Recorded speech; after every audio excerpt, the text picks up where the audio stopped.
Is the speakership ever going to be decided on, or are we just going to be stuck with John Boehner for eternity? Congressman Ryan, right. He's got the name ID, chairman of the Budget Committee and now chairman of the Ways and Means Committee.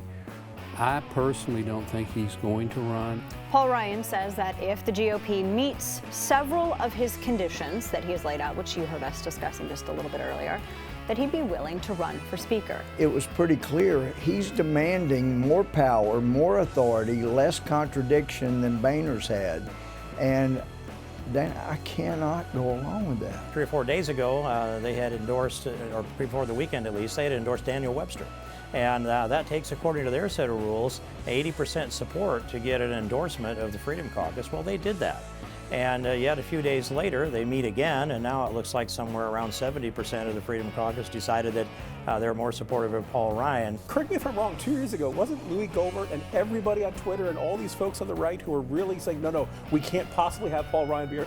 Weren't we working our butts off to make this man vice president of the United States? I will say... We're perfectly happy putting this man a heartbeat away from the presidency. But as Speaker, no, you can't handle that job whatsoever. That's a really good point. I think we need to separate out what we would all like in a Speaker or in the country at large and what's realistic. I mean, if I had my way, we would get rid of most of the federal government, we would return all the power and money to the states, yes. We would obey the Constitution as it was written, and Ruth Bader Ginsburg would be in prison. But that's not going to happen, right? Texas joins other states who continue to do the work that the U.S. Congress will not do, namely defunding the Planned Parenthood of its Medicaid money. This is what we call leading the way. Texas don't play. We just don't play. Women and families have a lot better choices and far more choices than Planned Parenthood. And, you know, Planned Parenthood has a long history of problems in Texas that led up to this decision. Oh, he's going to announce. No, he's not. Yes, he is. No, he's not. Ben, we're going to start with you. Yeah, but is he really in? Is he going to be in? Of course he's in. Obama just said the other day that he could get a third term if he ran again.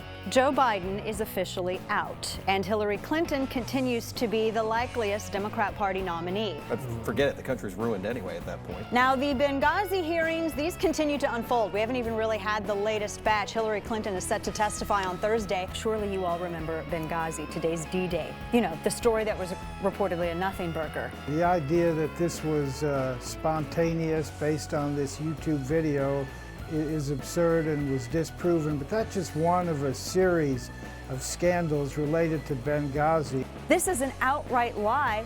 Did the Obama administration know this was an act of terrorism from the beginning? And I think the answer to that is clearly yes.